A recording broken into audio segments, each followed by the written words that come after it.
Assalamualaikum warahmatullahi wabarakatuh.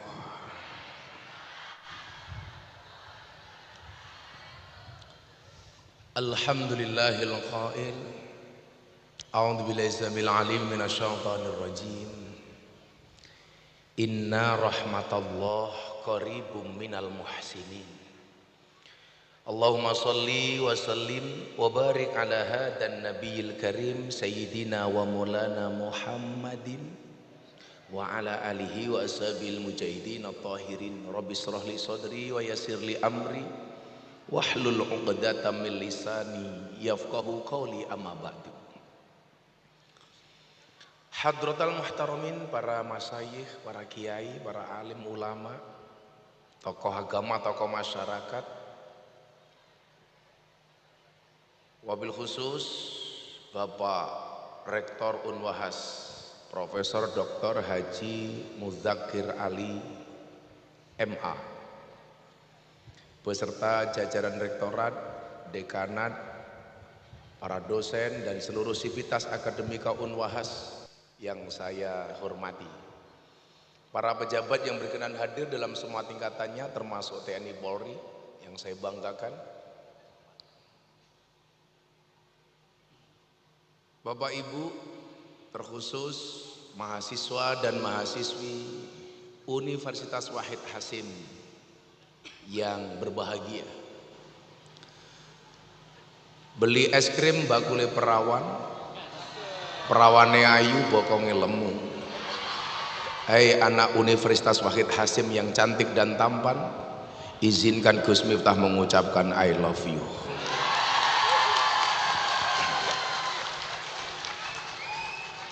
Beli gelas bonusnya permen. Hei Unwahas, kamu keren. Alhamdulillahirabbil alamin. Siang hari ini saya bisa sowan Pak Rektor. Walaupun cuacanya panas, tapi saya melihat ada banyak wajah bahagia. Kenapa? Karena yang ditunggu akhirnya datang juga. Wajah yang bahagia itu mencerminkan bahwa hatinya juga bahagia. Karena wajah adalah merupakan jendela dari hati. Perwujudan muka itu berangkat dari kondisi hati. Orang jatuh cinta, ciri-cirinya adalah hatinya bahagia, wajahnya ceria. Karena orang jatuh cinta itu harus bahagia. Karena kalau susah namanya jatuh tempo. Kebahagiaan kita hari ini tentunya harus mendapatkan barokah. Yang dalam kitab kuning kita bisa melihat barokah itu artinya adalah ziyadah. Ziyadah itu artinya nambah. Apa nilai tambahnya? Ziyadatul mahabbah. Tambahnya rasa cinta kita. Ziyadatus sa'adah, tambahnya nilai bahagia kita. Kemudian yang paling penting adalah ziyadatul khair, bertambahnya kebaikan kita. Nah, siang hari ini saya sowan bukan atas inisiatif Pak Rektor, tapi atas inisiatif saya. Kenapa? Karena kalau mengundang Pak Rektor jelas tidak ada anggaran. Pokoknya kalau berbau-bau NU itu biasanya anggarannya minim. Makanya saya yang inisiatif untuk datang. Makanya terima kasih Pak Rektor atas sambutannya. Yang saya sebenarnya biasanya acara gini, acaranya internal anak-anak mahasiswa, mahasiswi. Kok kesini mburi tua-tua barang kayak sopo.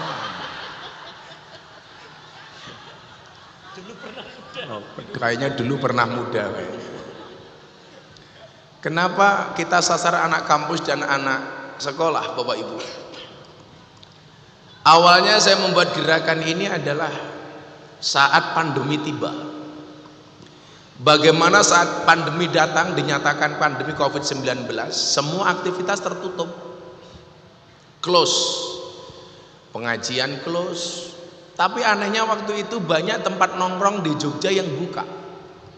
Orang ngaji nggak boleh, tapi warung kopi yang besar-besar itu boleh, Pak. Saya saat itu punya prinsip, pandemi ini harus melahirkan kreativitas. Yang bagi orang pandemi itu masalah, bagi saya peluang. Itulah yang dimaksud dengan orang optimis. Apa bedanya orang optimis sama orang pesimis? Orang optimis melihat peluang dalam masalah, sementara orang pesimis melihat masalah dalam peluang. Saat orang bingung mencari uang, saat orang bingung bagaimana menghadapi pandemi, justru bagi saya sebuah peluang. Saya nggak perlu keluar dari kamar, di ruang tamu kamar pribadi saya, cukup buka HP. Saya waktu itu live Instagram dan live Facebook. Ternyata Pak Rektor, saya itu bisa menilai siapa pengguna Facebook, pengguna Instagram, pengguna TikTok melalui kelompok umur. Kalau Gen Z itu mereka lebih senang dengan TikTok. Milenial sampai usia 40 tahun lebih dikit itu banyak Instagram. Nah, yang sepuh-sepuh kayak Pak Rektor ini biasanya Facebook. Ya. Karena kalau Pak Rektor pakai TikTok ya nggak pantas. Masa Rektor goyang pargoy kan nggak pantas. Makanya banyak nenek-nenek itu usia 60 tahun masih punya Facebook. Kayak kemarin setahun bulan yang lalu ada nenek-nenek follower saya update status di Facebook jam 11 malam. Nenek-nenek janda. Apa statusnya? Ada nggak yang mau jadi imamku? Akhirnya langsung saya komentari, ada mbah. Siapa Gus? Israel. Awis tua kok datang gula imam. Nah, saat itu saya mencoba kajian melalui Zoom pertama kali setelah pandemi. Luar biasanya apa Bapak Ibu? Instagram saya waktu itu follower saya baru 1,5 juta waktu itu. Yang nonton live itu sekitar 18.000 orang. Kemudian di Facebook ditonton 10.000 orang. Itu artinya sekali kajian saya ditonton 28.000 orang. Facebook dan Instagram. Nah, hari kedua saya sudah dapat telepon dari pihak endorsement. Gus Miftah kajian online ya? Iya, boleh nggak kita endorse? Disitulah kemudian saya berpikir, ketika kamu tidak terlahir sebagai orang yang kaya dan cerdas, maka jadilah orang yang kreatif dan bekerja keras. Ternyata apa? Kesempitan itu memunculkan kreativitas. Baru hari kedua Pak Rektor, saya ditelepon, Gus, besok boleh nggak perusahaan kami endorse? Live ketiga Pak, ada satu perusahaan yang nggak terlalu besar, ada produk, hanya disuruh naruh di belakang saya, kelihatan kayak di situ fakultas farmasi. Itu pinter sekali dia endorsementnya.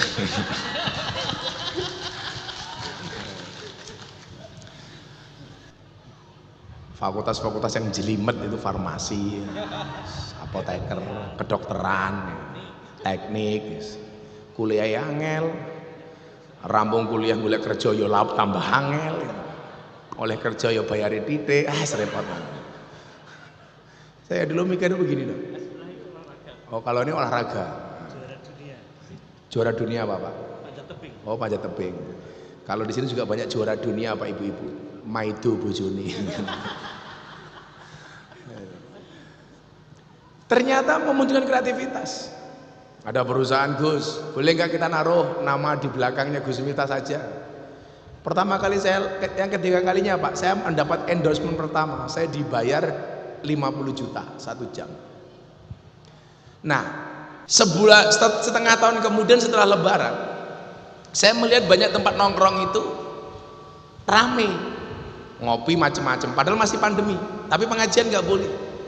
Kita lihat di media sosial, salah satu kecenderungan orang takut COVID itu adalah belajar agama. Dan ternyata banyak yang salah milih guru. Orang banyak takut mati gara-gara COVID, maka kemudian belajar agama. Celakanya apa? Dia milih guru yang salah, maka kemudian menjadi Islam yang keras. Kalau nggak ekstrim kanan, ekstrim kiri. Padahal yang diajarkan oleh mbah-mbah kita, Mbah Hasyim Asy'ari, Mbah Wahid Hasyim, oleh pendiri-pendiri NU, Islam yang diajarkan kepada generasi kita adalah Islam yang wasatiyah. Wa kadzalika ja'alnakum ummatan wasatan. Umat yang moderat. Tapi saya melihat kecenderungannya apa? Banyak orang yang milih guru-gurunya salah. Termasuk di dalam memberikan pandangan dan kritikan kepada pemerintah. Sehingga waktu itu mohon maaf, Pandangan berbangsa kita itu antara like and dislike saja, suka dan tidak suka. Celakanya adalah kalau orang suka, sejelek apapun dia tetap suka. Tapi kalau dia sudah benci, sebaik apapun tetap benci. Contoh orang-orang pembenci pemerintah waktu itu, apapun yang dilakukan pemerintah salah. Salah semua pokoknya. Ada Covid dibilang rekayasa. Begitu Covid, masyarakat gak boleh keluar dari rumah, karantina, dikritik lagi. Kita mau makan apa? Pemerintah memunculkan gerakan BLT, bantuan langsung telas. Pandemi berkepanjangan, kemudian minta vaksin. Vaksin muncul dicurigai, minta sertifikasi halal. Sertifikasi halal muncul, kemudian apa problem kemudian? Minta supaya presiden disuntik pertama kali. Presiden mau, minta disuntik secara live. Live sudah dilaksanakan, orang cerewet lagi. Jangan-jangan vaksinnya Pak Presiden beda dengan rakyat secara keseluruhan. Jadi apapun yang dilakukan pemerintah salah, tetapi lah ono BLT antri ngarep dewe. Betul Bu? Demikian juga dengan pandangan beragama. Bagaimana gampangnya saat itu kita diprovokasi dengan ajaran-ajaran yang keras. Orang takut mati, milih guru salah. Maka saya bilang dalam kitab taklim itu ada kaidah. Kalau anak Wahid Hasyim itu harusnya ngerti taklim. Apa kaidahnya waktu itu saya baca? Al ilmu bila syaikhin fasyaikhu syaiton. Ilmu tanpa guru, gurunya setan. Jadi kenapa dalam Hasanah Nahdlatul Ulama guru itu harus bersanad bernasab? Karena kalau ilmu tanpa guru, gurunya setan, salah milih guru, gurune mbahne setan. Nah, sehingga apa? Orang takut mati Pak Rektor itu ngaji, celakanya gurunya salah. Makanya saya bilang, orang yang salah pergaulan itu lebih gampang dinasihati daripada yang salah milih pengajian. Kalau salah pergaulan, alhamdulillah saya masternya lah. Mau ketemu lokalisasi, klub malam, mau ketemu anak pemabuk, narkoba, saya bisa memberikan nasihat. Supir saya itu yang satu itu mantan narkobais. Saya ngaji di klub malam di Bali, ini ngerum karaoke, lagi pakai narkoba. Selesai pengajian ikut saya ke Jogja, jadi sopir. Iki apa iki? Mata nih. Pak Rektor jangan lihat, nanti kamu nggak kuat.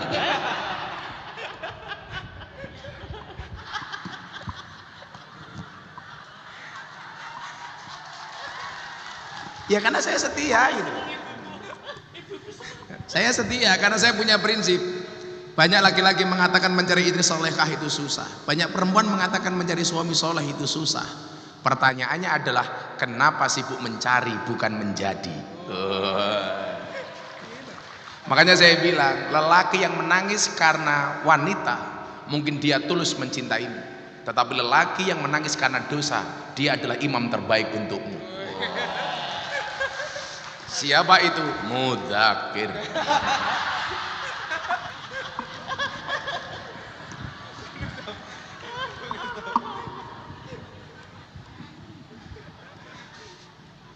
Mahasiswanya seneng banget terbalaskan dendamku. Nah, karena banyaknya pemahaman yang salah itulah puncaknya adalah waktu itu ada survei Pak Rektor. Ini surveinya di Jawa Timur, 37% siswa dan mahasiswa di Jawa Timur terpapar paham radikalisme dan intoleransi. Nah, saya dianggap sebagai tokoh yang sering berbicara tentang toleransi dan radikalisme. Saya pas ceramah di gereja ini, kita lanjutkan tadi pertanyaannya kenapa Bu ya. Jadi yang pertama itu, saya diminta. Maka saya datang bersama tokoh agama yang lain. Kebetulan yang disuruh ceramah saya. Saya nggak ada beban dong, wong saya biasa kok diundang di gereja di luar peribadatan. Saya ceramah bagaimana wala tasubbul ladina yad'una min dunillah fayasubbullah adwam bi ghairi ilm. Kalau kamu pengen Tuhanmu tidak dihina, ya jangan menghina Tuhannya orang lain. Kalau kamu pengen agamamu tidak dihina, jangan menghina agama orang lain. Dan fine. Saya keluar gereja juga biasa-biasa saja. Selesai diposting sama Master Dedi, ditonton jutaan kali, hinaan, hujatan semuanya mampir ke saya. Miftah kafir. Saya jawab, hurra popo, sahadat meneh. Komentarnya paling banyak apa? Miftah goblok. Rapopo, gobloknya laris, kue pinter cangkemmu rapayu. Yang membelain saya siapa Pak? Yang membelain saya tokoh-tokoh top. Guru saya almarhum almafurlah Abah Demyati Rais Kendal. Ora apa-apa le lanjutno kuwi apik. Kamu itu gambaran qalilum minal yakin khairum min katsiri minal ilmi wal amal. Mungkin kamu nggak begitu alim tapi manfaat. Daripada banyak orang alim tapi nggak manfaat. Nah, buktinya apa Bu? Saya sampai hari ini saya dikenal sebagai tokoh toleran, tapi yang masuk Islam melalui saya ratusan orang. Kemarin sore saya ngaji di kafe karaoke Surabaya. Manajernya orang Cina, non Islam. Ketemu saya sekali, 2 orang masuk Islam tanpa ada paksaan. Ketika saya tanya, "Koh, kenapa you masuk Islam?" Karena Islamnya Gus Miftah itu asik, happy dan menyenangkan. Nah, yo maklum lah, wongnya ganteng kok. Ya 11-12 dengan Pak Rektor lah. Kalau lihatnya dari pucuk gunung Pak. Puncaknya Pak, saya ceramah di gereja itu Pak Rektor. Saya diundang oleh wali kota Los Angeles Amerika Serikat untuk berbicara radikalisme dan intoleransi. Nah, kenapa kemudian saya fokus di situ Bapak Ibu yang saya muliakan? Landasan sederhananya adalah bahwa bangsa ini yang telah disusun oleh founding fathers menjadi bangsa yang sangat-sangat menyenangkan dan sangat-sangat agamis. Hari ini mulai banyak orang-orang yang merasa dirinya hebat, seolah-olah menyalahkan konsep negara yang sudah dibangun oleh founding fathers kita. Padahal kalau kita melihat bagaimana kemudian keterlibatan Nahdlatul Ulama yang begitu mendalam terhadap pendirian negara ini. Bagaimana contoh umpamanya resolusi jihad yang kemudian disampaikan oleh Mbah Hasyim Asy'ari. Bagaimana Mbah Wahid Hasyim mempunyai sumbangsih yang luar biasa terhadap perumusan Pancasila. Lah kita itu sebagai generasi muda seharusnya malu loh. Mbah Wahid Hasyim itu meninggal usia berapa? 39 tahun. Jenderal Sudirman, Mbah Wahid Hasyim itu umurnya nggak panjang, tapi ceritanya panjang. Kenapa? Karena sumbangsihnya besar kepada bangsa ini. Jenderal Sudirman itu umurnya pendek, Mbah Wahid Hasyim itu umurnya pendek, tetapi faktanya namanya selalu disebut dan dibicarakan. Ini yang dimaksud orang yang nyambung silaturahmi, orang yang bermanfaat. Itu walaupun umurnya pendek tapi akan selalu dikenang. 39 tahun loh Pak, pernah jadi Menteri Agama. 39 tahun loh, pernah menjadi tim perumus Pancasila. Makanya kenapa saya tuh kok ngefans banget sama Habib Lutfi. Kebetulan Mama Salmah, istri beliau itu masih saudara saya. Jadi kenapa kok Habib Lutfi sayang sama saya? Karena kita punya kesamaan banyak hal Pak. Makanya besok ini ada multaqo ulama dunia 64 negara di Pekalongan tanggal 29 besok itu Pak. Saya diminta menjadi wakil ketua panitia. Kenapa saya nggak bisa jadi ketua? Ketuanya berat Pak, Pak Menhan Prabowo Subianto. Nah saya wakilnya. Kenapa tempatnya di Pekalongan? Karena Habib Lutfi merupakan presiden ulama sufi sedunia yang sudah daftar Pak 64 negara, dari Al-Azhar, Ummul Qura dan lain sebagainya. Yang buka besok Pak Presiden Jokowi. Oh, wakil ketuanya paling enom Pak, Miftah Maulana Habibur Rahman. Saya daftar nanti. Pak Rektor nanti ini ikut peserta. Nah, Pak Rektor nanti selalu ikut peserta, akan saya dudukan yang paling belakang insya Allah. Orang kepenak. Orang kepenak. Enggak lah, Pak Rektor insya Allah di depan lah. Bahkan di luar panggung, di depan sendiri.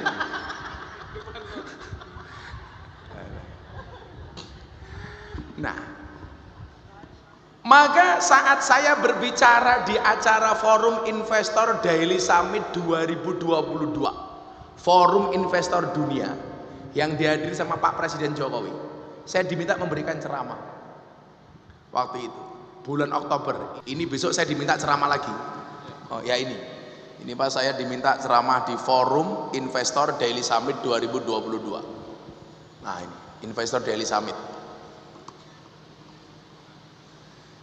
Ini bulan Oktober tahun kemarin, Pak. Lah, Oktober ini saya dapat undangan 2 kali dari Presiden, Forum Investor Daily Summit 2023, sama Sumpah Pemuda bersama Presiden dengan 16.000 milenial di Indonesia Arena.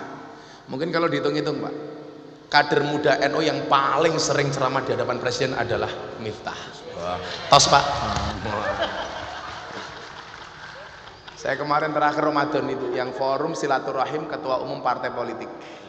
Ada Pak Prabowo, ada Pak Zulkifli, ada Pak Erlangga, ada Caimin, ada Mardiono, sama Presiden Jokowi, sama para menteri. Saya diminta menjadi imam sholat duhur dan tausiah. Maka hari itu Indonesia yang mimpin bukan Pak Jokowi, saya selama 5 menit. Kenapa? Karena saya imam sholatnya Pak Jokowi. Saya mau sholat tengok ke belakang, sawu sufufakum fi sholat, luruskan dan rapatkan softnya di dalam sholat. Pak Jokowi jawab, enggih Gus, bagus. Manut aku ragu ya. Aku takbir, Pak Jokowi melu takbir. Aku rukuk, Pak Jokowi yo melu meneh. Aku sujud melu, aku salam yo melu meneh. Rampung salam tak delok, cie melu aku cie. Paling Pak Jokowi jawab cuak.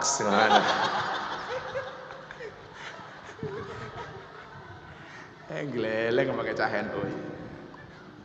Nah, saat itu saya bicara itu, bagaimana itu Pak ceramah saya yang viral, yang saya bilang bahwa mengkritik pemerintah itu boleh harus dengan jalan yang lemah lembut, sebagaimana Harun dan Musa memberikan kritikan kepada Fir'aun. Faqula lahu qawlan layyina. Itu kan viral. Lah enggak enaknya viralnya itu gara-gara itu ceramahnya setahun sebelumnya, 6 bulan atau 8 bulan sebelumnya. Tapi ceramah saya itu untuk ngerespon yang ceramahnya Cak Nun yang mengatakan Pak Jokowi Fir'aun.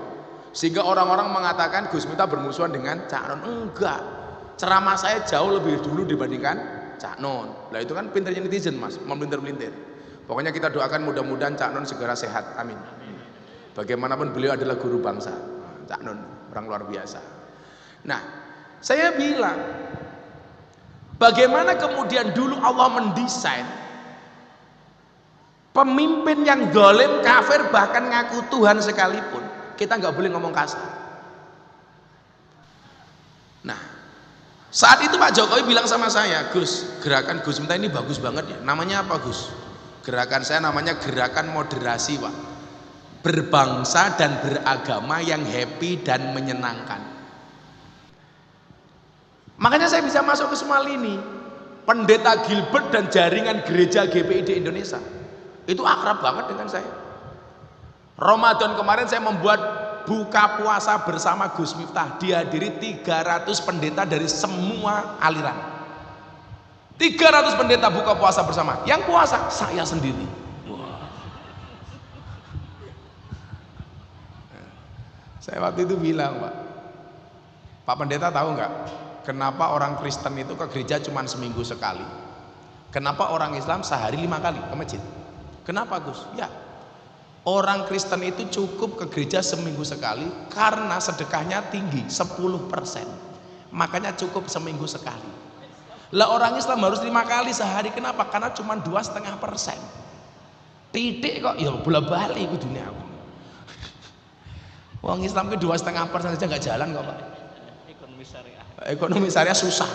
Pokoknya pelit awake dhewe. Kalau pengajian kayak gini Pak, ada kotak infak. Kok ibu-ibu dompetnya 100.000, 50.000, 1.000. Kira-kira yang dimasukkan 100.000 apa 1.000? 1.000 Pak. Ndelok munyuk ning kebun binatang sangune 100.000. Ndelok Gus Miftah infake 1.000. Berarti larang kiai napa munyuk? Munyuk gitu. Jenengan lu yang ngajeni kiai napa munyuk? Munyuk Pak. Walah nyok. Lah sing ngomong nyok-nyok kowe diantem wong sakmono bae. Nah, Saya kemudian sampaikan apa?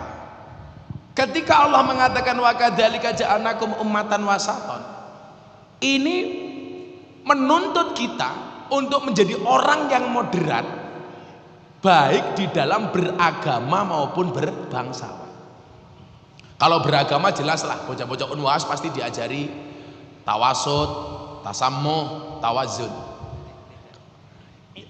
iktidal. Nah, tapi dalam berbangsa ini kadang-kadang kita lupa, Bapak Ibu. Padahal amanah Nahdlatul Ulama didirikan itu kan ada dua misi. Misi keagamaan dan misi kebangsaan. Apa misi keagamaan Nahdlatul Ulama? Menjaga berlangsungnya tradisi Ahlus Sunnah wal Jamaah. Yang menjaga siapa? NU. Kenapa perlu dijaga? Supaya tidak sampai terjadi di Arab Saudi. Indonesia, NU itu punya peran yang besar terhadap penjagaan makam Rasulullah. Ketika makam itu mau dihancurkan, maka kemudian NU mengirim komite Hijaz. Dulu Arab Saudi itu sama dengan kita, Pak. Yono tahlilan, yasinan, solawatan, manakipan, maulutan. Hilang itu sejak kapan? Sejak adanya konsensus Syekh Abdul Wahab dengan Syekh As-Saud yang membuat kesepakatan. Syekh As-Saud memegang kendali pemerintah, kemudian Syekh Abdul Wahab memegang kendali beragama yang dikenal kemudian dengan bahasa Wahaboy. Nah, sebelum itu tradisinya sama, Pak. Tapi gara-gara nggak ada organisasi yang menjaga keberlangsungan Ahlussunnah, hilang Arab Saudi hari ini. Maka kalau hari ini ada orang mengatakan di Indonesia nggak penting NU-NU-an, itu jelas merupakan provokasi dari orang Wahabi. Nggak penting NU-NU-an, yang penting Ahlussunnah. Ini jelas yang mereka inginkan supaya gampang menghilangkan tradisi Ahlussunnah dengan cara apa? Menghancurkan Nahdlatul Ulama. Karena kalau nggak ada NU-nya, nggak ada yang melindungi Ahlussunnah. Di situ misi pentingnya Nahdlatul Ulama. Kemudian yang kedua apa? Misi kebangsaan. Apa misi kebangsaan Nahdlatul Ulama? Menjaga negara kesatuan Republik Indonesia dengan PBNU-nya. Apa itu PBNU? P-nya Pancasila, B-nya Bhinneka Tunggal Ika, N-nya NKRI, dan U-nya Undang-Undang Dasar 1945. PBNU. Maka kadang-kadang saya juga heran, Pak. Ini Pak Camat apa siapa yang mewakili. Saya itu kemarin, Pak, 2 tahun atau sebelum pandemi itu saya ada acara kajian kebangsaan di Jepara, Pak. Ada ASN, aparatur sipil negara, PNS itu. Pakai atribut ASN lengkap. Dia mengatakan apa? Indonesia itu nggak bisa makmur, Gus. Kan kita tanya jawab. Nanti kita tanya jawab, Bu. Bapak Ibu mahasiswa terutama, silakan tanya. Kamu tanya, saya jawab, saya bayar. Satu pertanyaan 300.000. Oh, Kiai Sugih kok. Padahal Pak Mudakir.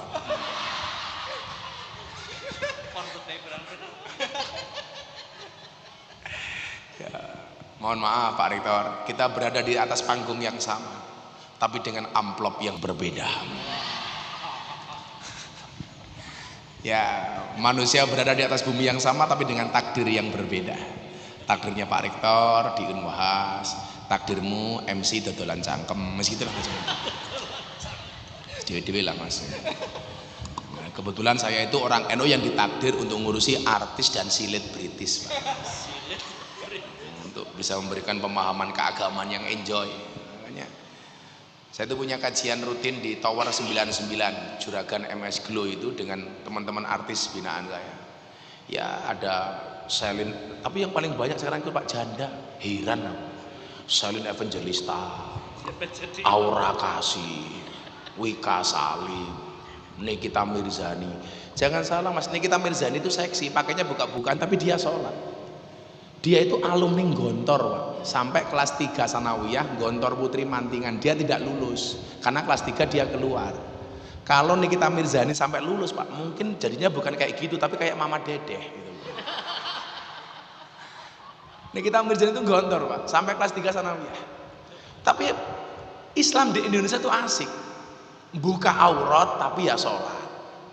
Sementara di Timur Tengah banyak orang nutup aurat tapi banyaknya nggak sholat. Di Indonesia itu buka aurat kayak Nikita Mirzani itu tapi ya sholawat, yo ngerti berjanjen. Yo gede Pak. Gitu loh.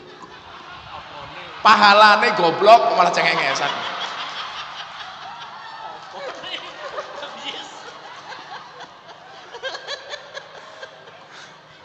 Pahalane Pak Polisi, pahalane kamu mikir apa? Saya acara forum Gus diskusi, forum Gus Discussion FGD, forum Gus Discussion di Lampung pas muktamar NU itu. Ini kalau saya nggak bawa sesuatu nggak rame nih muktamar. Saya hadirkan Nikita Mirzani. Saya ngopi tak aduk gini langsung di posting di grup-grup kiai. Wah, Gus Miftah ngopi susu. Saya bilang iya bener, kopinya tak aduk, susunya tak lirik. Akhirnya cangkemnya bosok. Karena aku jadi ingin. Ya, karena laki-laki itu seperti soda Pak. Kalau ketemu susu pasti gembira. Soda gembira. Kamu tahu kenapa namanya susu? Karena jumlahnya 2. Kalau 1 su. Kalau 3 susu. Ya susu. Makanya kalau saya minum kopi nggak pernah mau pakai susu. Karena kopi susu itu membingungkan. Kopi ini ngajak melek, susu ini ngajak turun.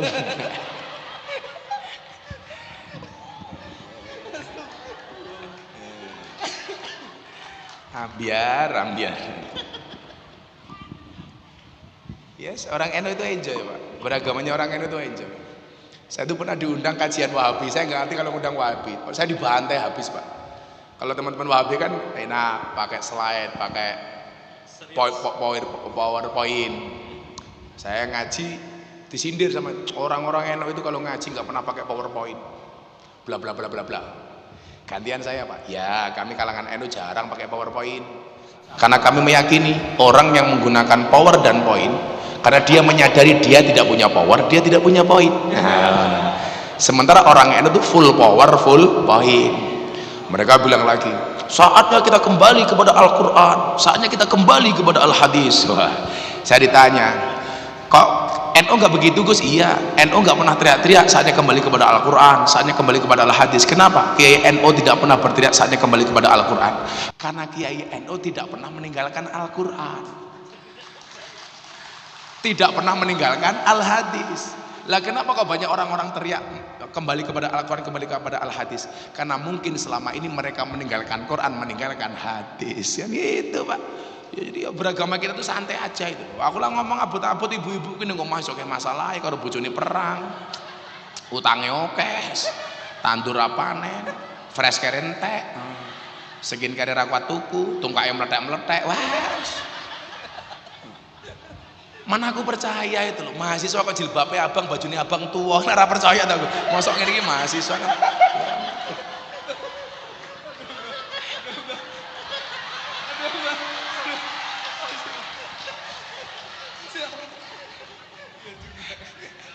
Tapi semangatnya kayak mahasiswa ibunya ini luar biasa, ya Bu ya.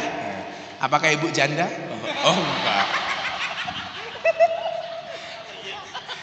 Kalau iya ya kita usahakan dinikahkan dengan operatornya itu Mas Pesek namanya. Tuh, ya operatornya itu namanya Mas Pesek yang ngurusi kemarin di sini Pak. Nah, itu badannya besar. Dan menurut penelitian cowok yang perutnya besar biasanya burungnya kecil lah itu. Nah itu ternyata yang perutnya besar tidak hanya Pesek tapi juga Pak Mudakir lah.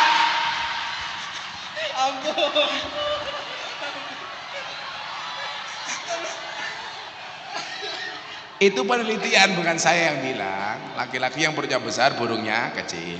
Kalau nggak percaya ayo kita sepil.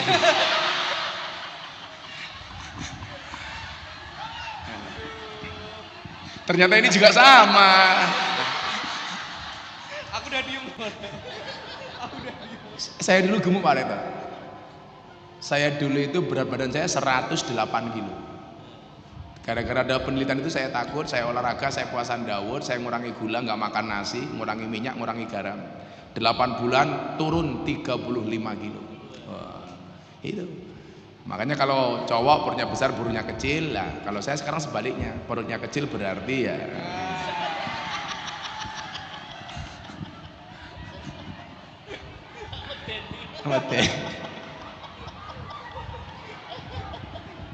Ya kalau ibu-ibu mau pola kayak saya yang gemuk itu pasti bisa kurus. Kalau ibu-ibu mau kurus, ikuti kayak Gus Miftah, puasa Daud. Saya udah puasa Daud yang terakhir 8 tahun. Saya jarang makan nasi. Saya kalau minum kopi harus pahit. Nah, kalau ibu-ibu nggak kuat melakukan itu, pengen kurus gampang. Suaminya suruh menikah lagi. Itu pasti ibu-ibu kurus, mergo pikiran. Saya bojone rapi 5 bulan wis kuru bro. Setahun stroke. Kamu tahu stroke itu penyakit apa? Stroke itu penyakit yang diakibatkan gara-gara adanya ketidakseimbangan antara stroke gaji dan stroke belanja. Nah, itu. Stroke. Nah, shallu ala Nabi Muhammad. Nah, misi kebangsaan inilah yang hari ini kemudian perlu kita revitalisasi, Pak Rektor. Jangan sampai mahasiswa apalagi berbau NU memiliki pemahaman yang radikalis,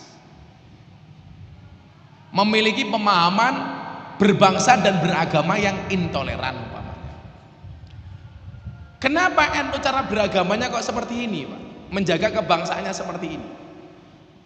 Saya tuh pernah diajak diskusi sama Abah Lutfi terkait surat Al-Hujurat ayat 13. Ya ayyuhan nas inna khalaqnakum min dzakari wa unsa wa ja'alnakum syu'uban wa qabaila lita'arafu inna akramakum indallahi atqakum. Beliau mengatakan apa?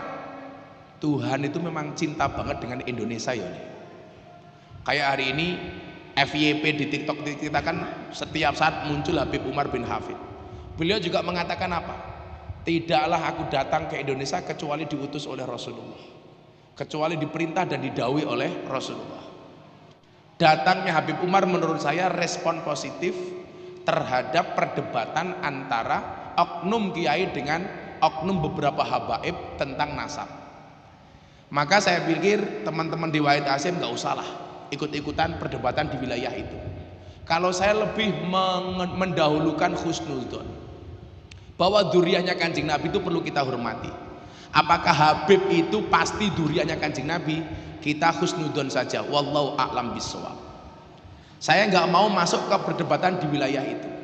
Bagi saya siapapun yang memberikan sumbangsih terhadap agama itu harus kita hormati, sekecil apapun, bahkan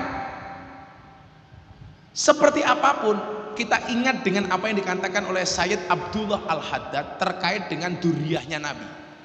Wa ala kafatil muslimin ayya'taqidu hubbahum wa mawaddatahum wa ayyukiruhum wa ayyu'adzimuhum bi ghairi huluwin wala sarafin. Kepada duriyahnya Nabi hendaknya orang Islam itu menghormati, memuliakan dengan sewajarnya tanpa melampaui batas. Saya itu kan agak marah gara-gara apa Pak Mudakir? Gara-gara ada yang menanyakan kepada saya tentang nasabnya Habib Lutfi. Saya bilang kalau kamu meragukan nasabnya Habib lain, saya nggak ada urusan. Tapi kalau kamu mempertanyakan nasabnya Habib Lutfi, bagi saya ini bukan su'ul adab tapi biadab. Sekelas Habib Lutfi loh kamu ragukan.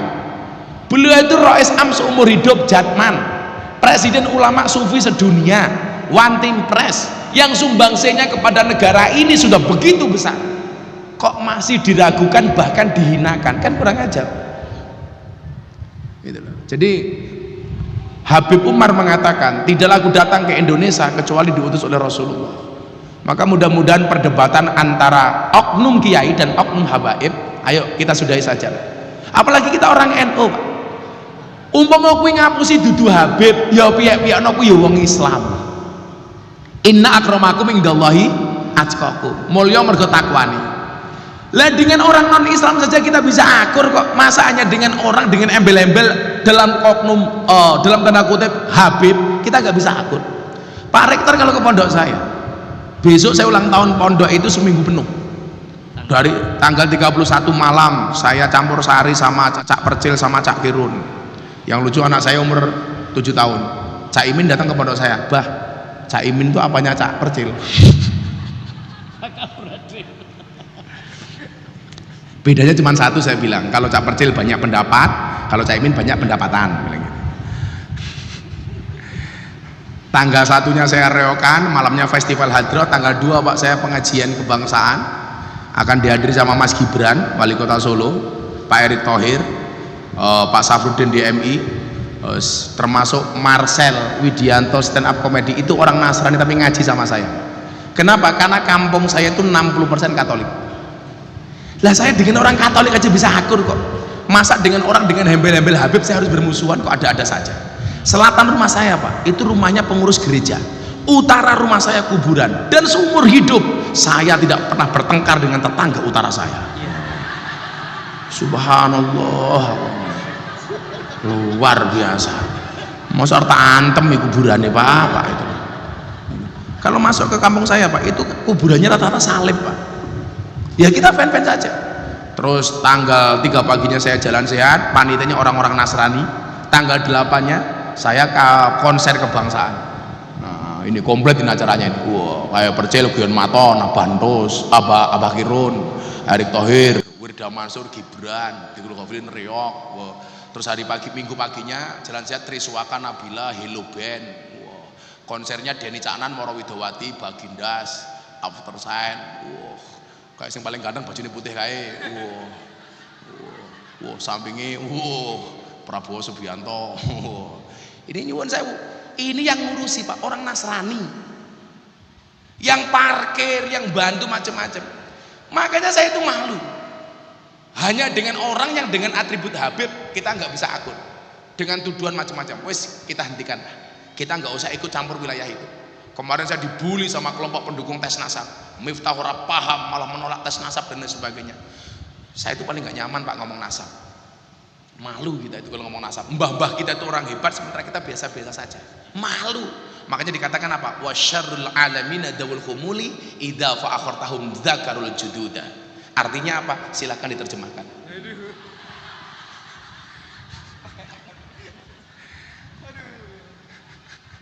Jurusannya HI. Oh, kamu jurusannya HI. Hubungan ora HI. Hidupnya ingah-ingih. Kalau HI itu bisa jadinya apa? Diplomat gitu. Oh, jurnalis, humas protokoler. Ya siapa tahu aku jadi presiden, kamu tak jadikan protokoler. Ya bagian WC, toilet, kamar mandi. Nah, maka kita harus mempunyai pemahaman kebangsaan yang pas, secara moderat. Artinya moderat itu bagaimana Pak Rektor? Ini kan ada undang-undang di Mahfudzat begini loh. Ini sebenarnya bukan hadis ya. Kalau di pondok saya dulu namanya mahfudzat. Mahfudzat itu hafalan gitu lah. Wa ainur ridho an kulli aibin kalilatin. Wa ainus sukhti an kulli khairin tubdil masawiyah. Orang itu kalau sudah seneng, wa ainur ridho, matanya seneng, seburuk apapun nggak akan nampak keburukannya. Tapi kalau dia sudah benci, sebaik apapun tidak akan merubah kebenciannya. Lah di dalam berbangsa sama Pak. Kita itu kadang-kadang kalau sudah benci dengan pemerintah, sebaik apapun kita tidak bisa bersikap moderat. Lah saya itu selalu menempatkan diri saya secara moderat. Contoh, masih ingat Presiden Jokowi mengeluarkan surat keputusan legalitas miras tahun 2022 atau 21 waktu itu. Saya orang yang pertama kali protes. Begitu hari ini diumumkan, besoknya saya protes. Bapak Presiden yang terhormat, saya Miftah Maulana Habibur Rahman menolak dengan tegas legalitas miras. Kenapa?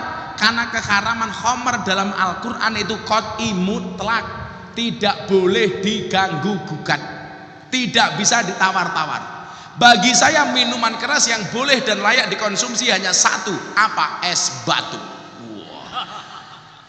Jam 3 malam Pak, saya ditelepon sama Pak Praktekno, Mensesnek. Gus, kritikannya didengar sama Presiden. Besok siang surat keputusan presiden tentang legalitas miras dicabut, dan ternyata benar Pak, dicabut sama Pak Presiden. Artinya apa? Presiden juga mendengarkan kritiknya rakyat ketika dilakukan dengan cara yang baik dan beradab. Maka waktu itu Pak, nama saya trending Twitter nomor 2. Nomor 1 Wulan Guritno, kasus perceraiannya. Nomor 2 trending Twitter Gus Miftah, menanti berakhirnya masa idahnya Wulan Guritno.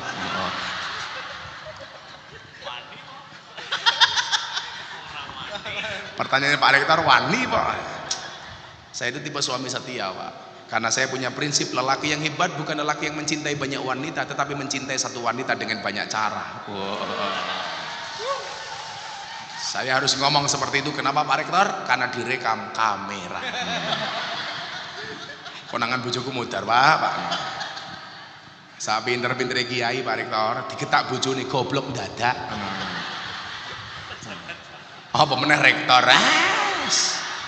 Neng kampus galak kaya ngomong neng omah ketemu Bu Rektor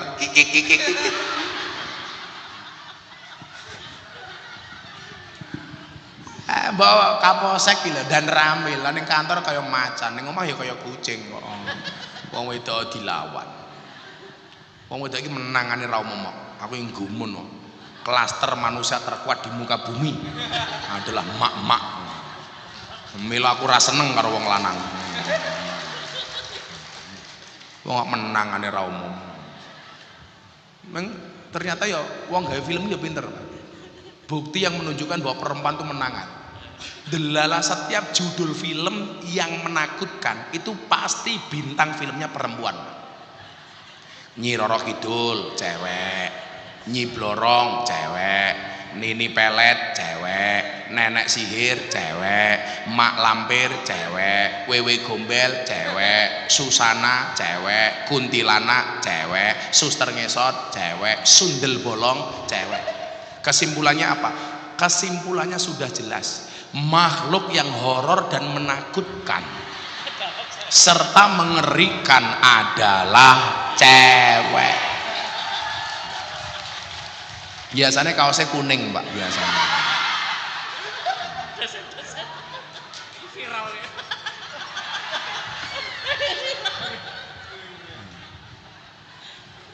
Lah sing jilbabe ungu insyaallah luweh parah.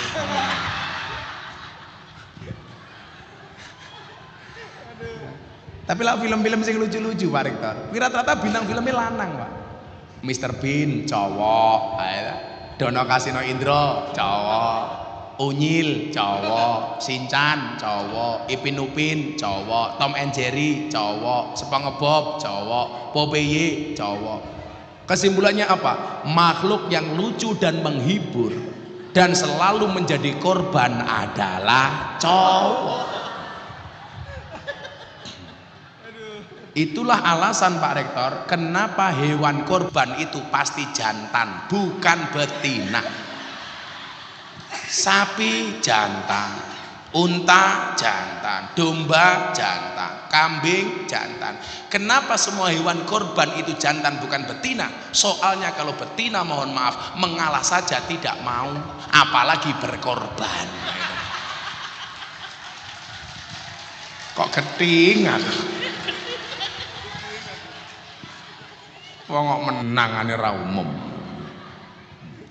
Ning dalan ya ngono, rating kiwa. Suwe yo ra menggok-menggok niku ya. Ya wong wedok kuwi Pak. Ya ta. Jan. Kadang-kadang ya horor, ratingnya kiri beloknya kanan. Makanya dulu ada himbauan dari lalu lintas, hendaknya naik motor tidak menggunakan sandal. Itu bukan kewajiban himbauan Pak. Aku mikir ngopo, ternyata untuk meminimalisir dampak dari kecelakaan. Lagian kalau ibu-ibu naik motor pakai sandal jepit Pak, itu polisi takut, karena kalau ditilang polisi berpotensi sandal jepit genapui cangkeme polisi Pak. Wong wedok dilawan ndandan. Jan. Angel. Maka moderat itu kita, kalau baik ayo kita dukung, kalau salah ayo kita kritisi. Karena memang pemerintah tidak anti kritik. Tapi tentunya kalau toh kemudian kita mengkritik, kita gunakan kaidahnya Nabi Musa dan Harun ketika mengkritik Fir'aun. Faqula lahu qaulal layyina. Berbicara dengan kalimat yang baik. Lah, apa kemudian kita punya presiden seperti Pak Jokowi itu lebih hina dibandingkan Fir'aun? Kok kita ngomong kasar sama Pak Jokowi? Makanya saya itu nggak seneng, Pak. Kalau anak tanya, "Le, kamu tahu nggak siapa presiden Indonesia?" Jokowi. Ini bahasa yang kurang tepat. Mbok yo dibiasakan sopan, Bapak Jokowi. Le, siapa wakil presiden? Ma'ruf Amin. Iki kiai lho, Le. Mbok yo Bapak Kiai Ma'ruf, kan enak toh itu. Sopo rektore? Mudakir. Ojo. Wis bayare titik. Dosa. Beliau ini orang baik. Maka saya berpesan karena beliau orang baik, tolong Pak Rektor jangan dikubur sebelum mati.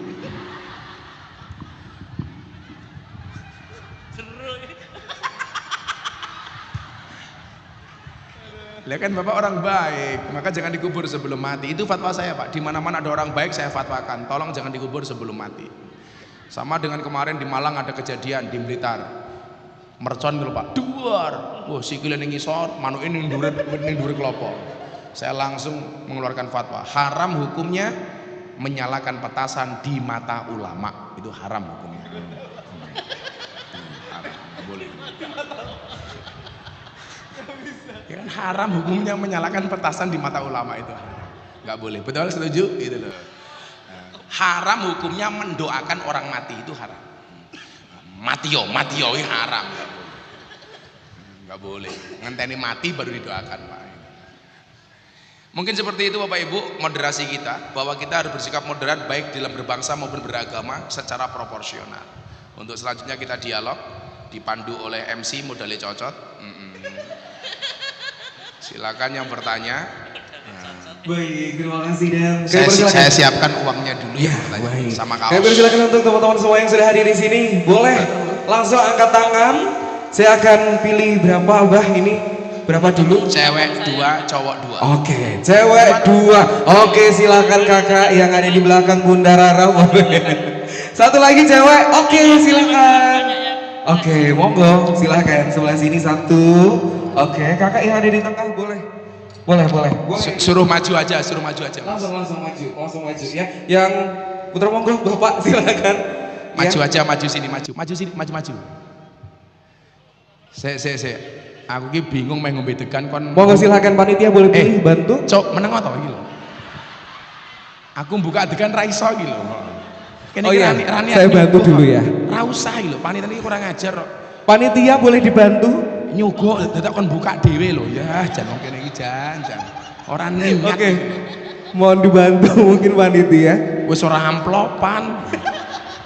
Kon buka dhewe. Iki lah aku dikenai pasal undang-undang darat sajam minggu aku ngomong. Oi, panitia buka kedegane, Cuk. Kami persilakan. Mungkin mohon izin. Jangan Pak Rektor, jangan. Mosok rektor kan buka degan gitu loh. Iki ra niat nyuguh iki. Sebentar Mas, tak deganan dulu.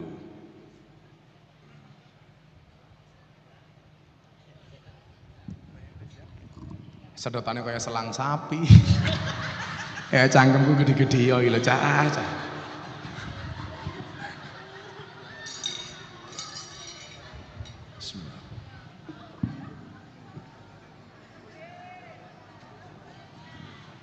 Ya sini aja biar nggak panas. Oke. Nanti kamu kurus loh. Langsung kurus. Sini mau nak pergi ben panas. Ya Allah, sawak bokong kabeh ya Allah. Mbak Sinten namine? Terima kasih, mohon izin saya Vivi Elmia Saputri dari Fakultas Agama Islam. Wow. Semester berapa Mbak? Semester 7. Semester 7. Oke. Oh PKKN. PKKN, oke. Cita-citanya pengen jadi apa Mbak? Mbak Feli ya? Vivi. Vivi. Vivi. Cita-cita pengen jadi apa Mbak?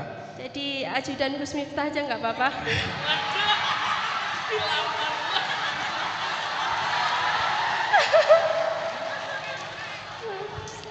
Hatiku rasane lara.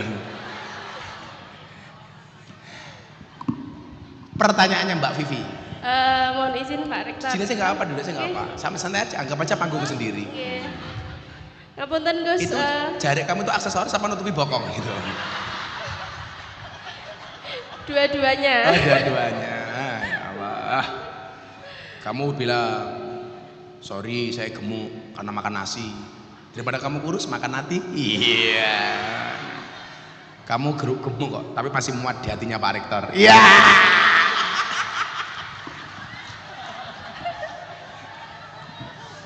Apa Mbak Vivi pertanyaannya Mbak Vivi? Iya.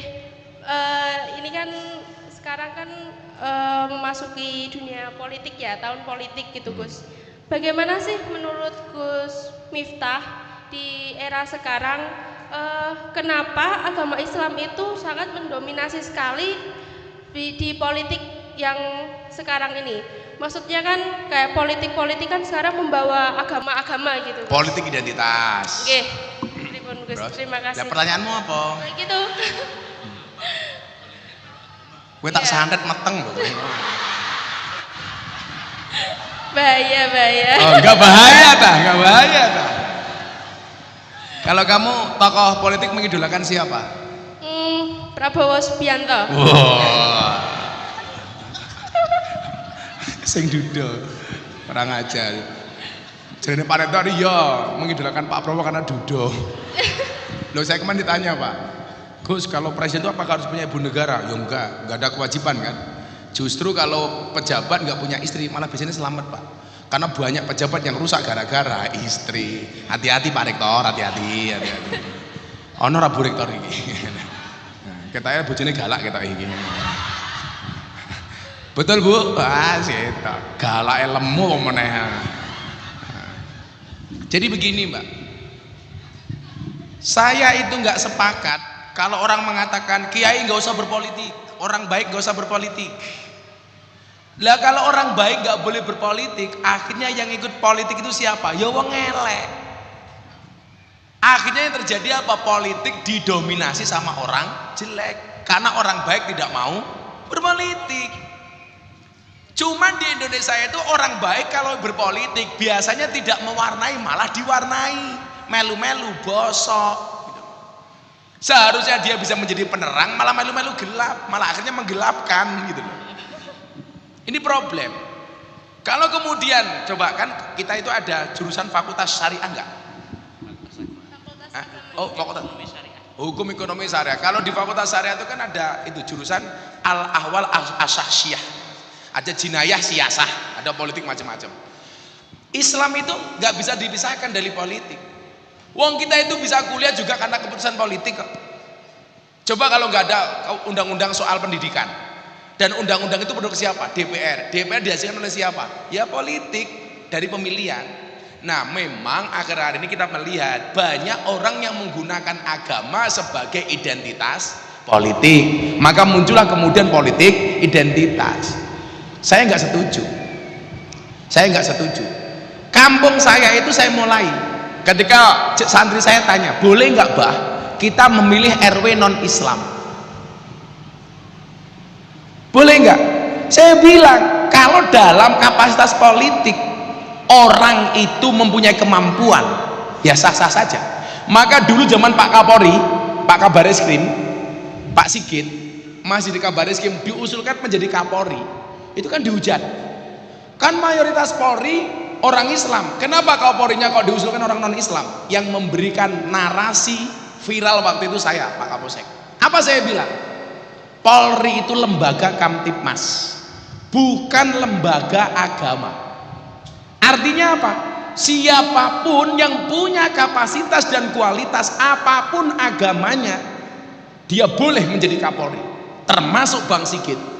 Yang nggak boleh itu kalau Pak Sigit menjadi ketua MUI. Makanya, kalau melihat ya kapasitasnya dong. Kalau saya orang Islam cenderung memilih orang Islam ya lumrah, ya kan? Tapi bukan berarti digunakan sebagai sebuah identitas. Umpamane, iki ono Pak Rektor Pak Mudakir, iki wong Islam, sama satunya orang non Islam. Kalau saya cenderung memilih Pak Mudakir sesama Muslim, ya hal yang lumrah, wajar gitu loh. Tapi bukan sebagai sebuah keharusan. Kira-kira begitu Nduk. Ya mudah-mudahan besok kamu jadi ajudannya Pak Rektor lah. Amin. Terima kasih Gus atas jawabannya. Oke. Ya, itu. Gus saya dari Kendal loh. Terus karepmu ngopo? Mampir. Oh. Iki moro-moro kon nglamar iki tak cilok ya aku. Kamu harusnya bilang sama Agus begini, non mati ketemu bak saja dibaca iklan. Masa aku ketemu kamu tidak ijab? Iya. Terima kasih. Makasih Gus. Vivi. Oke. Mudah-mudahan segera ketemu jodohnya Vivi. Amin. Terima kasih. Anaknya Gus. Pak Rektor. Ya, masnya satu gantian, masnya dulu biar selang-seling. Assalamualaikum warahmatullahi wabarakatuh. Waalaikumsalam. Nama saya Hasan Gus. Habib Hasan. Dari Fakultas Ekonomi dan Bisnis Unwahas. Ngeri sekali. Tak takoni ekonomi modar ya aku. Buatan Gus, tanyanya yang mengenai radikalisme ini. Yang pertama tentang Wahabisme yang kalau di Ahlussunnah wal Jamaah sering dibid'ah-bid'ahkan sehingga akhirnya terjadi serangan balik. Tetapi kadang-kadang ketika serangan balik itu kadang-kadang diomongi wes ngalah wae, jaga ukhuwah Islamiyah. Tapi dipentungi terus Gus, di bid'ah-bid'ahkan macam-macam. Bagaimana untuk merespon itu tapi sekaligus menjaga ukhuwah Islamiyah. Satu itu Gus. Yang kedua tentang radikalisme.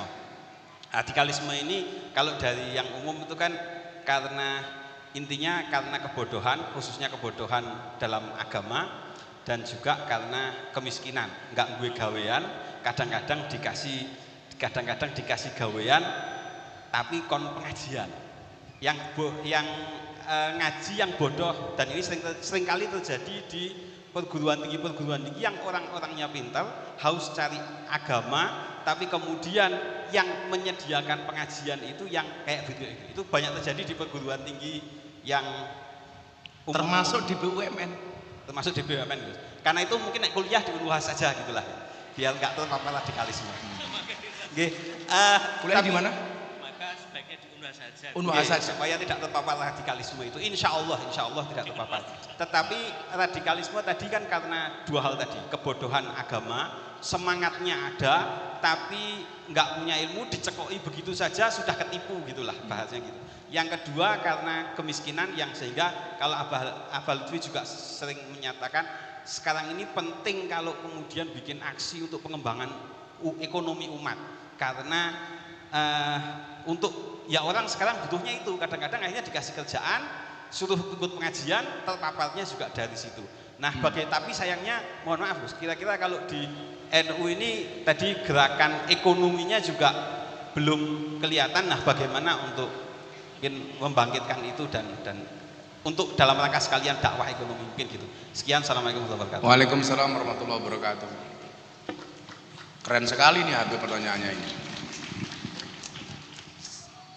Beb, ini sekarang di Mekah itu di Arab Saudi dengan dominannya Muhammad bin Salman itu menjadi tanda-tanda kematian Wahabi di Arab Saudi. Karena Muhammad bin Salman itu mencabut dan meratifikasi konsensus Syekh As-Saud dengan Syekh Abdul Wahab pada abad ke-18, yang kemudian Wahabi begitu dominan di tanah suci. Sekarang Kiai sudah diratifikasi, jadi konsensus itu sudah tidak berlaku. Maka hari ini Arab Saudi itu telung sumi, bahkan kebablasan. Contoh, saya ketemu dengan cewek di restoran Mat'amusin, restoran Cina yang masih masuk Bidayatul Haram, tanah haram. Itu cewek nggak pakai jilbab. Saya tanyakan iseng, ini tanah haram kok nggak pakai jilbab? Alasan dia apa? Pemerintah kami sudah menghapus kewajiban perempuan untuk menggunakan jilbab, apalagi niqab. Niqab itu apa? Cadar. Dan lucunya apa? Soal fashion, orang Indonesia itu cewek-ceweknya berkiblat ke Arab, orang Arab hari ini berkiblat ke Amerika, dan orang Amerika mulai pakai kemben seperti orang Indonesia. Jadi muter-muter ini Pak ya. Apalagi anak-anak kita yang berada di Taiwan, di Hongkong Pak. Kan saya besok ini tanggal 26 langsung berangkat ke Taiwan, pengajian sama teman-teman di Taiwan. Kadang-kadang Pak dari sini pakai jilbab, begitu nyampe Hongkong melu-melu pakaiannya kayak Lisa Blackpink. Wah ya. Orang pantes Pak, kalau Lisa Blackpink itu kan asik, badannya tinggi, ya ta, bodinya mulus, tungkaknya halus. Lah bocah Semarang, ya Allah, tungkaknya meletek-meletek, kakinya belang-belang. Pakaiannya melu-melu kayak Lisa Blackpink. Akhirnya nggak jadi Lisa Blackpink tapi Lisa Black Rubo gitu loh. Yang pengen saya sampaikan apa, Bu? Kematian Wahabi di Arab Saudi itu akan membawa dampak yang luar biasa bagi Indonesia. Kenapa? Karena begitu mereka terusir mati di Arab Saudi, mereka akan mencari lahan subur untuk mengembangkan Wahabinya. Dan di mana itu lahan subur, Beb? Indonesia. Disitulah kemudian orang NU harus lebih cerdas. Maksud saya apa? Ibu bapak melu tahlilan. Sekarang tidak hanya melu tahlilan itu Anda sekedar taklid, tapi harus ittiba. Apa bedanya taklid sama ittiba? Taklid itu ikut yang tak ikut tanpa tahu dasarnya. Ittiba ikut yang tahu dasarnya. Sehingga amalan kita di dalam Ahlussunnah ini tidak hanya ikut-ikutan, tapi yang ngerti dasarnya. Inilah yang saya maksud, orang NU dituntut harus lebih cerdas. Konco-konco banser, kowe ngopo kok manakib li? Kudu ngerti dasare. Kowe ngopo melu tahlil li? Kudu melu ilmune, ngerti ilmune. Kowe ngopo kok albar janji? Kenapa kamu kok selawatan? Kenapa kok kamu melu torekot dan lain sebagainya? Harus didasari dengan keilmuan ilmiah dan amaliyah. Artinya menurut saya Unwahas ini mempunyai peran yang sangat penting. Saya itu sekarang kuliah 3 tempat, Pak. S2 seni di UNES, pendidikan agama Islam S2 di Unisula, perbandingan agama di UIN Jogja. Hukum syariah di Wahid Hasim. Wow, hukum ekonomi syariah di Wahid Hasim. S2. S2 aku 4 berarti. Karena saya malunya apa? Awalnya begini Bapak Ibu, kenapa saya mau kuliah lagi itu? Kan dulu S1 saya itu nggak sempat selesai Pak, di IAIN. Makanya kemudian saya selesaikan. Gara-gara apa? Gara-gara saya dulu nggak mau selesai itu, kepala jurusan saya itu Muhammadiyah. Ya, banyak. Saya NU. Saya itu mau ngurus skripsi dipersulit. Dekannya Muhammadiyah, kajur saya juga Muhammadiyah. Waktu itu masih geger banget NU dan Muhammadiyah. Saya mau setor judul skripsi saja sudah ditolak. Lak sing gawe kowe ra bakal tak tompo. Akhirnya waktu itu saya banting, ra bakal tak rampungke kuliahku, cok. Rampung aku. Waktu itu Pak Kapal jengkel aku itu. Walaupun sekarang sudah tak sewani, Pak, saya minta maaf ya, dulu saya emosi. Dia juga minta maaf. Iya Pak, aku ora emosi karo awakmu Pak, aku ora dadi viral Pak. Mergo kowe enggak nampa skripsi aku kondang Pak aku. Kondang gara-gara rampung ora rampung skripsi ini Pak. Maka saya selesaikan lagi. Gara-gara apa? Saya ngaji di Malang. Ada anak kecil naik panggung. Kamu pengen jadi apa nak kalau besar? Saya pengen jadi kayak Gus Miftah. Wah, lah kenapa nak? Enggak rampung kuliah saja terkenal. Matek ya aku. Diwalik. Maka sejak saat itu saya putuskan saya lanjutkan kuliah saya lagi. Saya target setahun 2 tahun ini selesai S2 3 tempat. Tahun depan saya doktor. Tempat Wahid Hasim. Tempat Wahid Hasim Pak. Aku nanti Vivi deketi aku terus Pak. Vivi kan lulus. Udah lulus Pak ya. Yang golek liyane Pak masa lemu Pak. Iya. Saya hanya apa? Bahwa orang NU tidak boleh berhenti belajar. Kita itu kan emosional kenapa menghadapi orang Wahabi? Karena kurang ilmu Pak.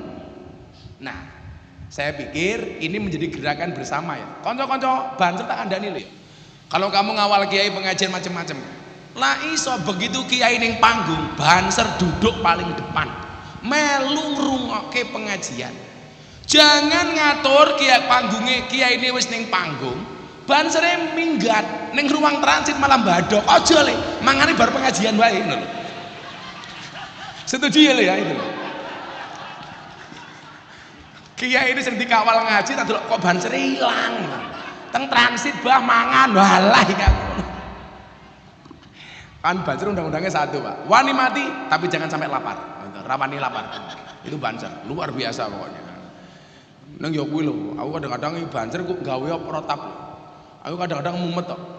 Lah pengajian di lapangan rame gitu Pak. Saya turun dari mobil. Banjir lak ngaman kayak aku, kaya tersangka ning kantor polisi, dicengkiweng ngene iki lho. Iki piye to iki aku ngono. Aku ki kiaimu, Cok, aku ngene. Medas ku aku, mbek diamanke ngono, di nguenekku, Pak. Aduh, sing diamanke iki jamaah ora kiyaine. Kaya mambung ning Jombang, wis ngliwati jamaah akeh biang kan malah aku dicengkiweng ngene iki. Aduh, lagi teko panggung iso modar ya aku. Oke, semoga nggak kanca-kanca Banser iki. Insyaallah besok kiai masuk surga yang awal Banser. Amin. Karena bukan keamanan Banser Banser. Banser semua. Makanya besok kiai masuk surga yang aman kan juga Banser, Pak, gitu loh. Karena Banser kan tugasnya survei lokasi. Nah, jadi sebelum kiai masuk surga, surganya disurvei sama Banser. Nah, begitu surganya siap, Banser Sherlock. Nah, kan kiai ini mlebu surga, Banser metu meneh. Banser yang di transit Gus, kenapa motor?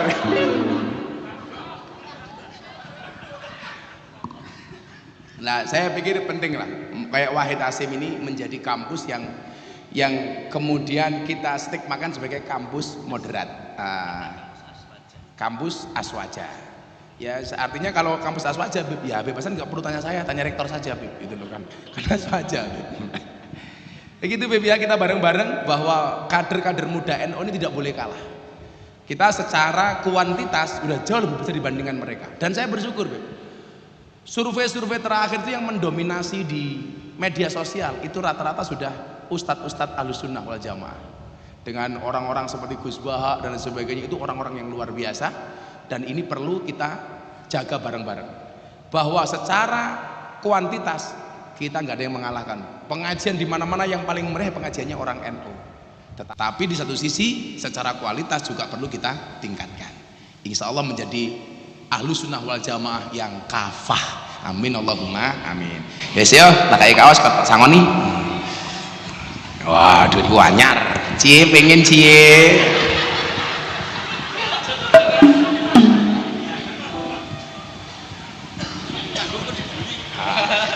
Tak tim Bib. Oh ya Allah. Ekonomi Bib. Tadi Bib.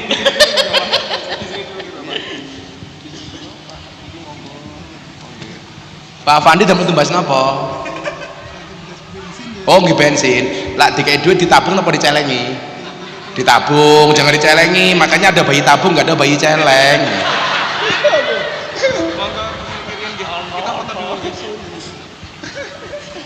Ya, Vivi disangoni apa dinafkahi? Iya.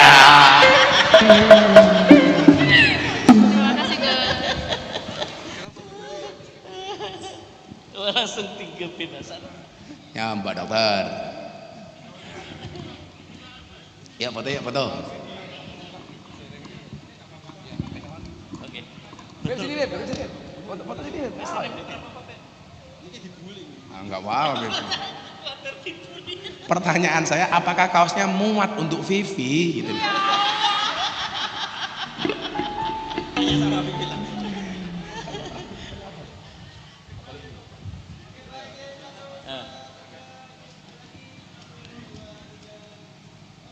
Oke, matur nuwun, Mbak.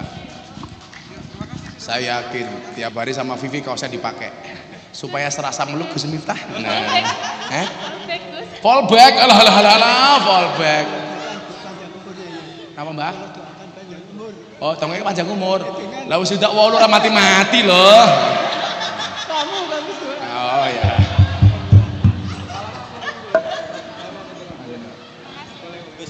Beb, makasih, Beb. Betul tadi loh Gus. S2-nya di sini. Insyaallah. Ya, selawatan yuk. Selawatan, berdoa selesai. Sudah jam 5:30 soalnya. Nanti kalau aku terlalu lama di sini, nanti Vivi nggak bisa move on. Kalian tahu kenapa move on itu berat? Ya, move on itu berat kenapa? Karena dari SD sampai perguruan tinggi yang dipelajari hanya mengingat dan menghafal, bukan melupakan. Iya. Move on itu pilihan, gagal move on itu cobaan, pura-pura move on pencitraan. Sallu ala Nabi Muhammad.